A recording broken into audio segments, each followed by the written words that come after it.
Hi, I'm Lauren. Welcome to Publisher Group Talks. The aim of our show is to create a digital mentorship platform that educates, informs, and inspires the audience.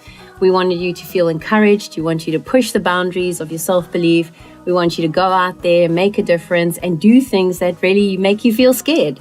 Not because we want to scare you, because we want to inspire you. And today's studio guest is Andrew Mckenzie. Welcome, Andrew. Hi. So nice to have you here. Awesome to be here. And thank you for doing another show with us. It's really very much appreciated. Oh, it's my pleasure. It's a lot of fun. Thanks. So just to introduce you to the audience, because there may be some new listeners that have tuned in and they may be thinking, well, who are you, what you're about? And Andrew is the founder and stunt supervisor of the International Stunt Team. He has 20 years experience in the film and television industry as a stuntman, stunt coordinator, fight coordinator, special effects supervisor, actor. He's coordinated over 100 feature films, more than 100 commercials worldwide, and he's also acted in a number of features and TV series. Everything from having a performance certificate in dance at UCT Ballet to studying sports science and human movement at University of Stellenbosch, Kung Fu, full contact sport, national titles, all that stuff. He's got it. So here he is with us today. Yeah, you definitely didn't leave anything out. Actually, I did left a few lines I didn't read. So in this, look, I'll say to the audience, if they want to connect in with a little bit more about what you did, then I'd say listen to the previous recording about that, because in this episode, I really want to talk about a little bit of different things. I want to talk about business tips that you have for young guys and girls, kind of how you kind of work through creative processes and blocks, etc. So maybe we could just go into that. Business tips, like there's always some basic business tips that I know if even someone asks me, I can give them, but yet it's like profound to somebody else who's wanting to break into the industry or just open their own thing or do something. Well, firstly, from my side, I think as a stuntman or actually any performer, the first rule is the job you do today is your audition for tomorrow. And a lot of people don't understand what I mean by this. But basically, if I've hired you to do a job today, your performance today is actually your audition for the next time I'm going to hire you. And a lot of people don't often understand what I'm saying, but when you walk into a movie set or even into a theater or even any job you're doing, obviously you start off on an ad hoc basis. You're never a full-time stuntman unless you've been around a long time. But the job you're doing today, do it the best you can, put the most effort in, have the highest amount of energy, always be ready. Don't be one of these painful people that's always asking silly questions, jumping up and down, something like that. But I'm saying always be present and always understand that whatever the performances you do now, this is going to determine if you're going to get a job tomorrow. And I think that's very, very important. I was told this when I first started as a stuntman, and it's very, very true. Now that I'm a stunt coordinator and a director, I remember the guys that stood out, the guys that worked hard, the guys that gave the best. And it doesn't matter how you feel. Nothing matters what happens off the camera. So whatever you do on the camera, I don't care if you've got a headache, I don't care if you're feeling sick or terrible, whatever you do on the camera, I'm going to remember that. And that's actually how you're going to get your next job. That's very good advice. I think it can actually be related back into a work environment because nobody likes the person who moans the most in the office. Yeah, 100%. People buy people. So often, and there have been quite a few cases where there have been people that are technically maybe a bit better than the guy I hire, but the guy I hire gets on with everyone. Look, making movies, working in the film industry, it's not an easy job. It's actually a tough job. You're up early in the morning. You spend a lot of time sitting around doing nothing. And then when you've got to go, at a moment's notice, if I call you, you've got to be ready to go. And it's not always the person who's technically the best. It's a person that we can get on with, the person that's always the most relaxed, that you can get on with. That's your basic They're not thing. full of issues and shit, basically. Exactly. I've had some stunt guys that are like, I've actually worked with a guy who's a world-class stuntman, but he's such a pain, I can't work with him. I'd rather bring on someone who's lesser than him, but still gets us through the day. It's a long, hard day. You don't want someone who's moaning. You don't want to have to baby people. And you also don't want somebody that will give me 60 or 70%, 80% of the time. I need 120. When we call action, I need 120%. I need flat out. I perform a lot. I still do a lot of stunts myself. I still do a lot of fights myself. When I'm on, I go flat out. I go every single take is the last take I'm going to do. That's how I feel. So you have to give your all. There's maybe 100 people on a movie set relying on you to do your job perfectly. And even if you're doing a small background part, that's still super important. When you're watching a film, there's layers. You have your main characters in the foreground, you have your sets, you have your costumes, and there's layers that fall back. And there's nothing worse than seeing somebody in the back corner busy marking a fight sequence, for example, because the eye will be attracted to that, and that happens often.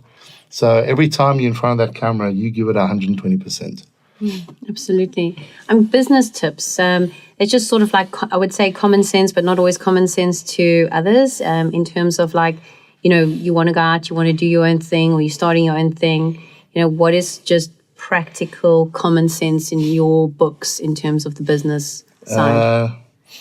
If you're starting out and you're not that well known, I think firstly stick to what you know. If you're promoting yourself, promote the best sides of yourself.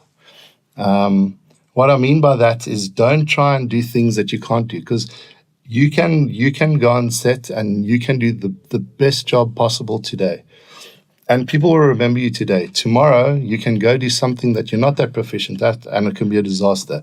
That will stay with you for the next 5 years. People will never forget the time you made a mistake, and it's fine to make mistakes, but I think if you're starting out, stick to what you know. And if there's something that you're asked to do that you're not, phone a friend, get somebody that can do it, talk to people that do, or hire someone that is proficient in whatever that is. For example, if you're a fighter and you're asked to do a car chase, for example, that's fine. Hire someone to help you. Split your money with them if you have to, but don't take on something that you're not able to do, because people will always remember your mistake, especially when you're starting out. And also don't lie to people.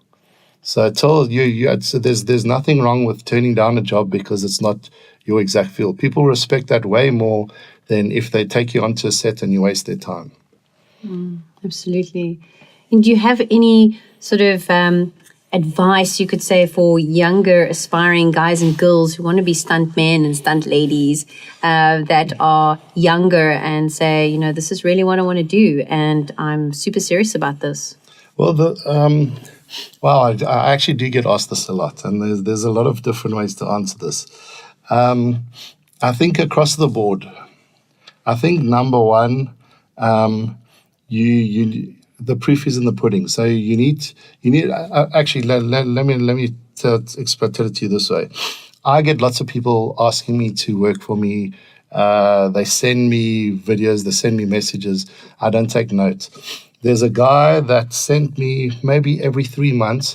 He'd first send me messages. Then he started sending me little clips. And, he tried so hard, and his clips were actually so good that eventually I had to give this guy a chance. And he's actually one of my best stunt people now. So what I mean by this is if you're not in the stunt community, you need to put together a show reel. And that you can do that with your friends. You can film it on your iPhone. Put a little fight sequence together, and don't pester people, but you can kind of put your name in front of them all the time. You have to get a foot in the door. That's the hardest way to start. Not everyone's a good fighter. So if you're acrobatic, show them some of your acrobatic skills. If you're a driver, show them some driving skills. It's very, very hard for a stunt coordinator because he does get bombarded all the time by lots and lots of different people. So you have to try and find something that makes you kind of stand out. The other thing is also there's quite a few stunt companies in Cape Town. They're in Joburg. I think there's one or two in Durban as well. The other thing is to go to them and work for free. Go in there, go into the workshop. Tell them you want to learn about rigging. Tell them you want to learn the business. Carry mats. You go onto set. You're not going to get paid. But that's fine. Just be there, be in front of them, see what the guys are doing. And that's how most stuntmen in the past started out. You just got to be in there, let the guys see you, put your name in front, and then let them see what you can do. And that's the best way to get involved. But you must just be around.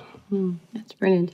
I know even in my industry, when you sort of grow in the industry that you're in and you don't really leave it that far and you just do different things in that, as you start to progress over time, you start to notice what I always call blue water opportunities in that industry, those gaps in the market.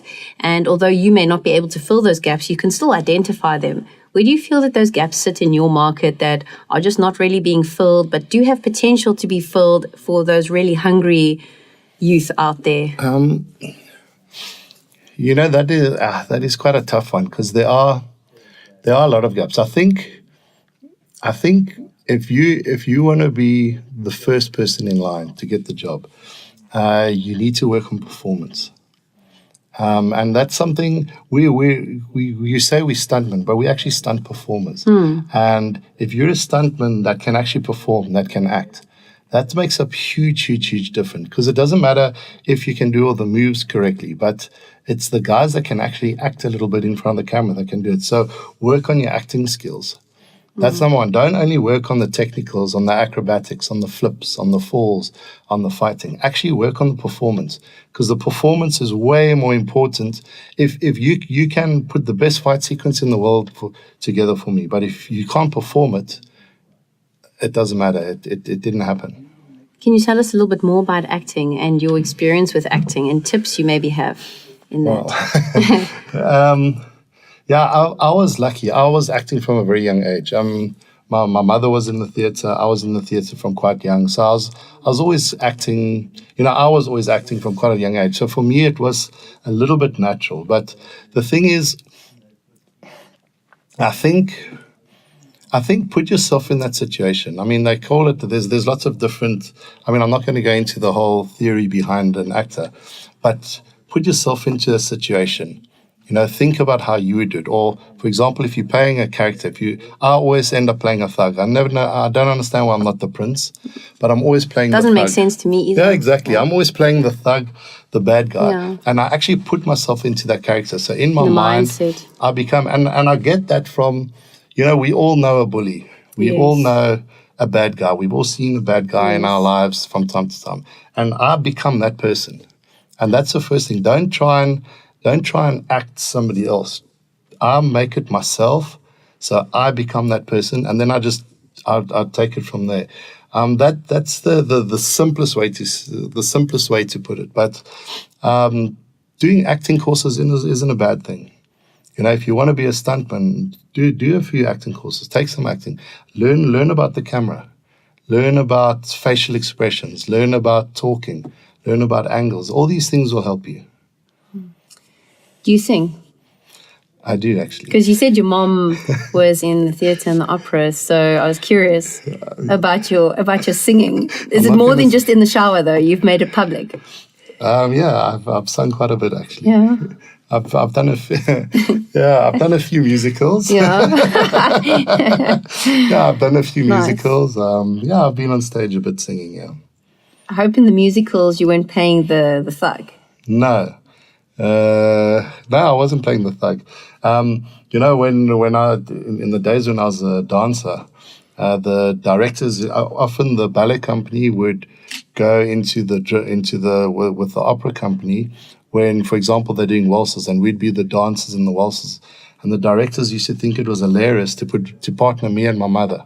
So I'd be on stage dancing with my mother as my partner, which was hilarious. But no, I didn't always play the thug. Only in movies. And any cabarets. My mom's big into cabaret. She does like mini performing, and they just use it as a community, a way of like kind of make you could say charity for the community and raising funds for the school. But then she sort of stayed there after we left school. So 20 years later, she's still performing in the cabaret, which is great. Yeah, I haven't really done cabarets, but trust me, performance-wise, I've pretty much done it all. That's inspiring. I mean, I have to say, because we're always so self-confident about ourselves, or self-conscious, you could say. And we're always so worried about what people think. And when you put yourself in that position, you're sort of breaking those boundaries. Yeah, I'm weird. Like, I might not have been the best guy in the class, but I love being on stage. I love performing. When I was a kid, people used to make fun of me. I was always doing I used to watch Bruce Lee movies, and I was always putting little fight sequences together between me and imaginary people. And I used to play armies, but like, I didn't have many friends that lived near to where I stayed, so I was always running around the house shooting at imaginary people. And I get paid a lot of money for actually putting these things together. I mean, that's pretty much what I'm doing right now. I do a fight sequence. It's exactly that. And I've been doing that since I was a child. So, something that people might have thought was a bit weird or crazy when you're a child, that actually turned out to be one of my main assets in my job now today. Your imagination's an amazing thing. If you imagine it, you can do it. Yes, you can, because it's what you think. If you don't believe that is possible, you won't be able to achieve it. Well, your mind controls everything. Yeah. So if you can see it in your mind, your body can do it. I mean, there's no reason why someone else with 2 arms and 2 legs and a voice can do something that I can't.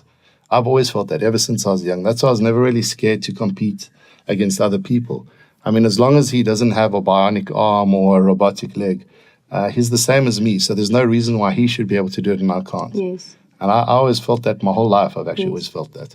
And like you said, the mind is the only thing that really stops us from pushing through that, because I learned recently with singing that the voice is something that you train, and training requires work, which means that just like exercise, you train it. So yes, some people are gifted, as we all know, in terms of art and many different things.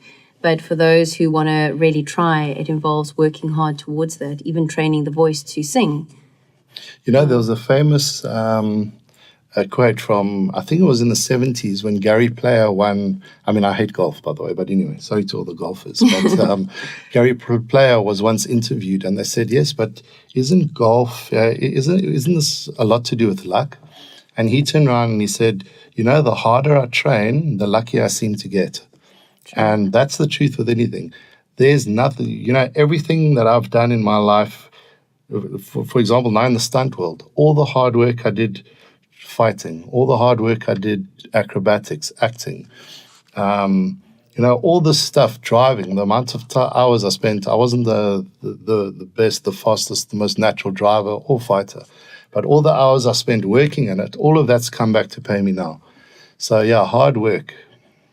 We often don't stick to what we're doing. A lot of people will shift between jobs and then shift and shift and shift, and they never really master anything in that shifting. And I know for myself, I'd never really had an opportunity or the luxury to shift in things. It's more been a survival mechanism to stay where I am. And I've had to make it work and push through it, because those are my options, basically.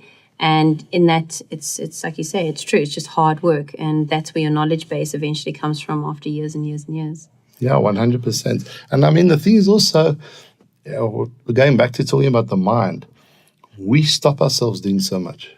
Absolutely. Your fear is the thing that stops you the most. Fear is a terrible thing. It's actually not something that exists. It's not something that exists. It's not something you can touch or you can feel. No. And that's why, that I don't think a lot of people understand what it means when you say have no fear. Yes. But, I mean, it's good to have not fear, but to have caution, to go into something with your eyes open. Don't run into something blind, but don't let fear blind you. Don't let that fear take away your ability, because it can 100%. You can, for example, when I used to fight in the ring, I used to win most of my fights before we threw the first punch, because I used to intimidate people without fighting, actually. And I used to see it. I used to see their confidence diminishing. You could actually see how that confidence breaks down. Now, this happens in all fields of work. For example, guys that work with me, I try not to shout at people when I'm on set. I try not to, you must try never to put somebody down, yes, especially when they're performing. Scream and shout at them when you're finished and when you're at home. But when you're on set, you always need to push somebody up. Some people if someone's struggling with something, it doesn't help. You have to give them more confidence. You have to push them forward. And I see this so many times. I see somebody is not getting he's not getting his choreography correct, and I see someone shouting at him, and I'm like, shouting at him is not going to help him. It doesn't work that way. You have to keep on inspiring people, keep on pushing them forward, keep on making them feel good about what they're doing. If someone makes a mistake, hey, look, don't worry, we all do that. Just try and do this. Give them a little tidbit. But it doesn't help anyone to just stand and reprimand someone because they can't remember something. Sometimes you get a mental block, and you're never going to break through that mental block if you shout at them, because now all they're doing is worrying about being shouted at, not worrying about their performance and what they're doing. Not trying to find a solution either, because there's no solutions in that. No, 100%. And also, from my side, I'm not scared to change something. An actor or say if I've got two actors fighting together, we might have put amazing choreography together with me and the actor. And when the two actors are together, it might not look great. It might not suit their body type, or maybe on the day it's just not working for them. Change it.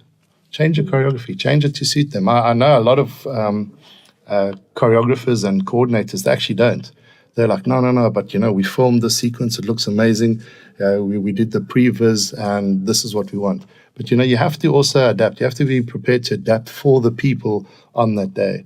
And this is a good thing for stunt people. There's no such thing as a stupid question. So if you're on a movie set and you don't know, and you don't know the answer to something, or you don't understand something, always ask. There's no such thing as a stupid question, because if you ask me the question, I can give you the answer. And if you have a question, it's because you don't know. And I'd rather you ask me and we've sorted out before you do something, because unfortunately in our world, a little mistake can have very, very serious consequences.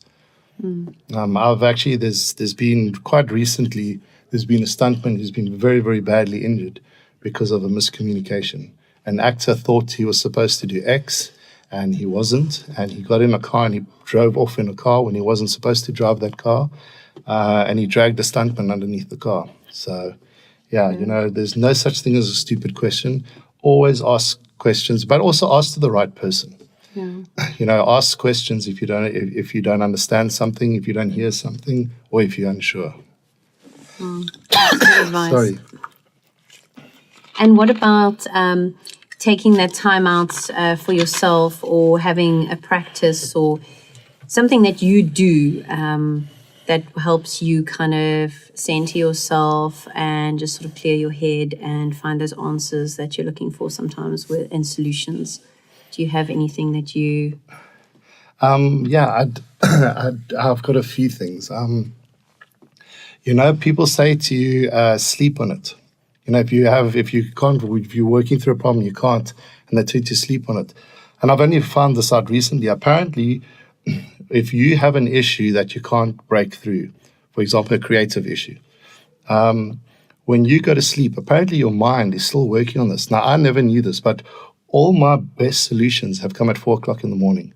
And everybody laughs at me at this. Like, we will be working out sequences, or I'll be writing the script for something, or I'll have a problem with a particular type of flying rig that I'm designing, and we can't work it out. I'll go to bed. I'm not joking with you. I'll wake up at 4:00 in the morning, and I'll have the answer.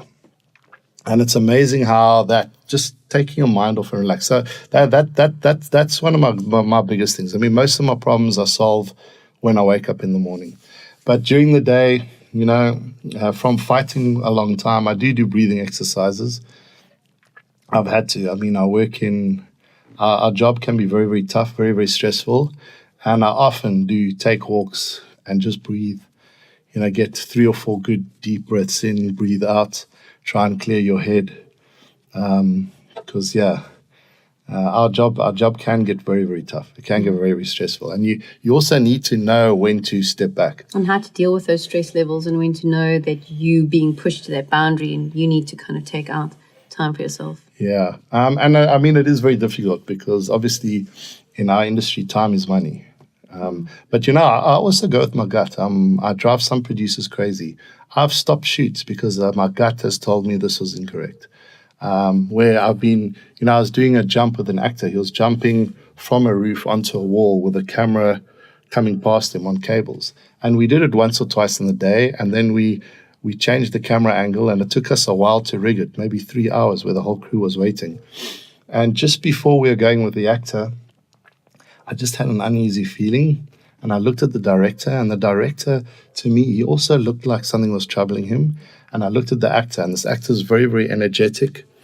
And he was also like, yeah, he just didn't seem himself. And I just went up to the director and I called it. I said, listen, my man, I'm happy with what we got. We're cutting the shot. And yeah, obviously the producers were freaking out. And the director was like, okay, all right. And the actor who normally would fight me on something like that, he was also, okay, you're the boss, I'll follow you. Afterwards in the trailer, the actor looked at me, he said, Andrew, did you feel something? And I said, yeah, I just had a bad feeling. He was like, I can't believe it. I also, like, for the first time, even though I've done it 5 times already, I had this bit of angst. And then the director said the same thing to me. He was like, wow, I just had a real bad feeling about this shot. So, I mean, obviously you can't do that too often. You have to understand where the limits are. But, you must also follow trust. That feeling. You must also try to follow that feeling, follow that gut. It is something that in nature has been given to us. And I mean, within reason. Yes. But, if you have a really bad feeling about something, even for a stunt person going to do something, before I for example, if I have someone doing a high fall or any dangerous gag, I sit and I talk to them. And I talk to them generally about arbitrary stuff. And I've often watched behind the scenes footage of me talking to them. And one of my friends says, wow, you really love your guys. And I didn't understand what they said. And then when you see how I'm looking at them, but actually I'm looking in their eyes, I'm trying to see the doubt inside them.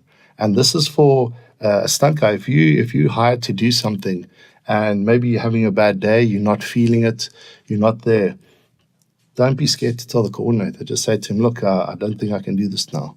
Because that's way better than jumping off a building and breaking your legs. Totally. Yeah. Absolutely. Do you have any passion projects that you feel very strong about, that you explore sort of, I don't want to say after hours because there's never really such a thing, but that you kind of put a lot of your energy into in addition to what you're doing in your work? Anything on the side? Wow. How do you mean? Well, if you have like a cause or you give a lot of time to younger stunt actors or performers that you give of yourself to. Yeah, for me, it's always the children. Yeah. Wherever I go, if you look on my Facebook page and that, everywhere I go, for some reason, I think I am just a child. I'm a child magnet. So I do often try and help the kids. I give my time. Also, I follow some causes, but I don't like to talk about that side of it. But for me, it's always about the children. Wherever I go, wherever I travel, children are amazing. We'll send the word out. Andrew's coming, get the precious up. No, but children are amazing. Yeah, they are. They haven't been tainted by outside influences, and they're all exactly the same. And their self-belief is there, and they're so open, and they're just happy to sing and dance and play and express. Exactly. And there's no holding back, and there's no, they don't have, if they dislike you because you're bad. They don't dislike you because of how you look. They don't dislike you. They don't discriminate. Exactly. Yeah. And that's something I love. And wherever I go all over the world, I've always got pictures of me with kids in little villages and all over. For some reason, my friends call me the Pied Piper. I'll always be sitting and have this little following of kids following me. My niece the other day, she's 11 now. She was sitting next to me and she looked at me. She says, Andrew, I really hope you never grow up. Like I'm trying. That's so sweet. Thank you. Thank you so much for being here. It's been wonderful having you in the studio, and I always appreciate your time and your inputs, and it's very inspiring. And I know that as time passes, everything that you do will be magic. Thank you. Thank you so much, man. That was great. And just want to tell the listeners, please subscribe, listen, pass on, tell your friends. And it's not always just for creatives. It's for anyone who wants to listen to so that's a little bit different and wants to be inspired, informed, and like I say, push those beliefs further. You are as great as you can be. Thank you.